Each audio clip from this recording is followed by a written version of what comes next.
All right, in this situation, we have a pergola sitting on a deck, but it's sitting mid-span in the deck. It's not out on the edge like last time.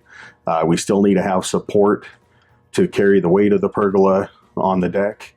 Let's take a look at what that looks like from the inside. In this situation, if this is a ground level deck or even a couple feet off the ground, the best thing to do is to just order a longer post, run it through the deck, and connect it to a footing that you would pour in place there. That's the simplest solution for a ground level or just a couple feet off the ground deck system.